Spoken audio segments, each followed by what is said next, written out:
Welcome back to Business Today Television. This is a season where quality IPOs are reigning on the Lal Street, and in that expanding list is Afcons Infrastructure Limited. This is the flagship infrastructure, engineering and construction company of the Shapoorji Pallonji Group. The size of the IPO and OFS put together is 5,430 crores, and the price band, ladies and gentlemen, is 440 to 463 rupees. The issue will be open 2 days from now, and we are fortunate to host Mr. Paramasivan Srinivasan, Managing Director, Afcons Infrastructure, and Mr. Ramesh Kumar, CFO of Afcons. With me is Sakshi, and a very warm welcome to you, gentlemen.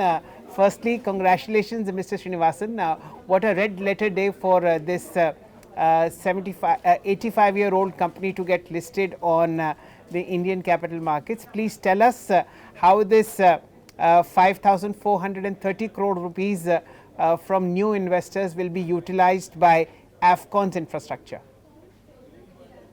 5,430 crores consists of 4,180 crores of OFS and 1,250 crores of our fresh issue of shares. Of this 1,250, 600 crores will go towards repayment of high cost loans. 320 crores will go towards working capital. 80 crores will go towards capex, and 250 crores is for general corporate purposes. And OFS part of it will go to a promoter entity, which will help in liquidating their promoter level debts. Okay, Mr. Jha, warm welcome. Sakshi this side. I want to begin by understanding from you the key verticals that you work in. There are 5 major verticals as we are given to understand from the IPO note: marine and industrial, surface transport, urban infrastructure, hydro and underground, and oil and gas. Could you give us a sense of which is your vertical with the biggest revenue share, and how do you see the mix, and going forward, what is going to be the plan of the company? So thank you, Sakshi. See, at the moment, company's biggest business segment is urban infrastructure, which encompasses both elevated and underground metro, and also the specialty bridges. So for the order book today for metro project is around 37%, 11% is specialty bridges in that. So they both put together, this business segment is around 48%. Hydro and underground is around 28%. And surface transport, where we do roads and rails, that is around 10%. Now, as we go forward, the mix keeps on changing. I think the important point is the company is very focused on project selection, and the project needs to pass the risk management framework the company has put it into place in the organization. So mix will keep on changing, but I think what we can promise is, the quality of project we have been delivering will be the thrust going forward as well. Okay, let me just highlight some important financial achievements that Afcons has shown amongst the large infrastructure construction companies in India. Afcons has the highest return on capital employed and very strong EBITDA margins, the second highest ROE and NPM margins for the financial year FY24. Mr. Srinivasan, this question is for you. Afcons is also a very well-known name in the Middle East. When you look at your total revenue pie, how much of how much of the revenue is from income generated outside India, and in your order book, what are the new construction contracts which are from outside India? We have roughly on a consistent basis 30% from outside India and 70% within India. For our consistent export performance, Afcons has been rated as a 5-star export house by Government of India. And in terms of the pending order book, roughly around 74%, 76% is from domestic, 24% is from overseas market. And if we look at some of the marquee projects which we have completed outside of India, we can talk about the Lusaka City Decongestion Project in Zambia, where first of the flyovers in Lusaka in Zambia itself was constructed by Afcons. Yeah, 100-kilometer long EPC railway line in Ghana, and the fastest completion of a port in Africa, in Gabon, 18 months flat, a port was completed. So these are some of the marquee projects. If you look at Nadal Sheba racecourse connectivity in Dubai, at a relevant point of time, it was one of the marquee projects. And in the current projects, what we are executing, we can say one of the most prestigious project is the project which we are doing in Maldives, connecting 4 islands. Yeah, $500 million project connecting 4 islands in the sea, which when completed could be another engineering marvel. Okay, wonderful. I'm sure there are several more which would be lined up. Could you highlight for us, Mr. Srinivasan, what does the order book lineup really look like from here on for the company? Where is it at currently? And if one looks at for the long term, what is the kind of vision that you already have or visibility? So in terms of order book, as on 31st March 24, we have something around 31,000 crores of order book. And over a period of last 6 months and that, we have bagged orders of about 19,500 crores, which includes an L1 project of around 8,000 crores. And therefore, I would say we are on a strong wicket as far as order book is concerned. And typically, our order book on an average order execution period is between 27 to 30 months, though it varies between 12 and 42 months. The typical execution average life cycle is between 27 to 30 months. So that could automatically tell you on how much time it could be executed and all that. Therefore, we are on a solid wicket as far as the order book is concerned. Okay. Mr. Jha, this question is for you. When you look at the revenue from operations, they are at about 13,267 crores, and 2 years ago this was 11,000 odd crores. So that's a fairly strong growth in revenues. What are you projecting in terms over the next 3 to 5 years in terms of top line, and how do you see PAT margin? At the moment, it's in the vicinity of maybe 2.85 to 3.3%. How do you see them moving? So see, as far as company's top line is concerned, in FY22 we had grown at a from the previous year around 18%. In FY23 we had grown around 14%. In FY24 last year we had grown around 6% or so. So this is the kind of growth company is doing. I think this should be a good indicator what a company can achieve, and we have been doing quite well. We as MD was explaining that we have got a very sizable order book. So we should be looking at a very good times ahead, as far as the top line is concerned. As far as profitability is concerned, we have been generating margin. The FY24, the net profit margin was around 3.3%. And the project pipelines are whatever we have in order book, those are quite good orders. So we should be able to do good. Our EBITDA level is somewhere at around 11.6% in March 24 and June 24. So I would rate it that is the right indicator to look at it. Just one minute. Mr. Jha, I'd like to ask, what is the total debt profile of the company?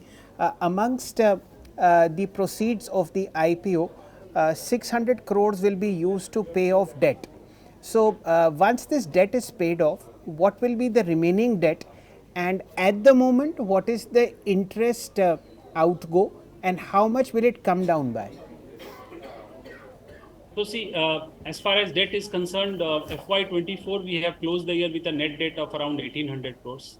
And from the IPO proceeds, 600 crores we have earmarked towards debt repayment. So to that extent, the debt is going to come down. And our average interest cost for the FY24 was around 9.4 or so. So to that extent, we are looking at reduction in the interest cost. Okay, Mr. Srinivasan, could you also highlight for us, I was reading through parts of your RHP where it mentioned that a lot of the contracts are actually awarded to you by the government as well. Could you give us any sense of, out of the whole pie, how much percentage of orders really comes in from the government or government related entities, and how much is it from the private entities? We have broadly about 70% of our contract from government, out of which nearly about two-thirds is from central government, one-third from state governments, and about 20% of our order book is from through multilateral institutions, and 10% is from the private sector. And is that ratio going to stay or is it going to change in the due course of time? That I think we will not be able to predict it. We are open for whatever comes in our way. And we are comfortable working with both the government, central government, state government, private sector, multilateral institutions. With all of them, we are quite comfortable. So And it you depends actually, on the yeah. demand supply. Right. So, and you also get these orders by a competitive bidding process, sir. So, do you can you tell us how do you hedge the chances right there? Because it is an intensive competition out there too. Generally, we have a proper, I would say, bid, no bid criteria. There, the selection of project gives us a lot of, we focus a lot on the selection of projects. So on the selection of projects, when we do focus, naturally, one of the areas we look at it is on the competitive landscape. If beyond a particular level, competition is there, is expected to be there, we don't participate in such kind of bids. We participate in bids which we have winnable percentage is high. The very fact in the last about 3 years, if you look at it, our hit ratio is about 22%. That conveys that whatever our bid submitted vis-a-vis our bid won. So that is how we focus on bidding. We don't focus on all the bids. We focus on concentrated bids. Okay. Mr. Srinivasan, this is a question marked to you. It's often said that India is at the cusp of a multi-decade infrastructure build-out, and it is companies such as you who have seen the environment over the last 5 odd decades will be the biggest beneficiaries. While this is a nice sunrise sector, would you highlight 2 or 3 risks that that Afcons Infrastructure faces when it conducts business in the medium term with state governments, with central governments in terms of payments and all? Do you see delay, or how does it work? What are the risk factors for this IPO? No, during the last 10-year period, what we have noticed is the construction timelines have shrunk. There is a heightened focus on project execution, and there have been very close monitoring right from PMO down. In the process, there is a lot of focus in terms of timely execution of projects. So, with that being what it is, Afcons has a demonstrated capability of, if you take about last 11 years or so, nearly 90% of our projects have been delivered on or ahead of schedule, which is a unique track record for any company. So with that kind of setup, what we have, and there are a lot of exciting infrastructure opportunities. Some are very, very important from the overall country perspective, where we are well placed to utilize the opportunity to deliver our services to the nation in totality. That will be the kind of focus what we will have in the periods to come. Mr. Jha, can you help us understand, after this fresh issue of 1250 crores is raised and you are using it for various purposes, would you still have the need to raise some funds beyond this IPO as well? Or for the planned capex for the next few years, are you sufficient? Do you have sufficient money on your books? I think this money will be quite sufficient enough to take care of the company's growth requirement. With that, ladies and gentlemen, thank you so much, gentlemen, for being a part of this lovely discussion. All the best wishes to both of you and the entire team at Afcons Infrastructure to have a great listing. If I may add from my side, the IPO is priced very sensibly, and I'm sure a lot of money has been left on the table for new investors who come in, and we hope to see you regularly on our shows as far as quarterly earnings are concerned. Thank you so much for your time. And here's wishing you all the best. And Thank also you. wishing you both a very happy Diwali as well from the entire team of Business Today Television. And we hope that this year, of course, it's going to be special. It's going to be the first year for you on the Lal Street. We wish you all the very best for the festive season as well as for the year going forward, sir. Thank you very much. Same to Thank you very much. Same to you, to our team. Thank you very much.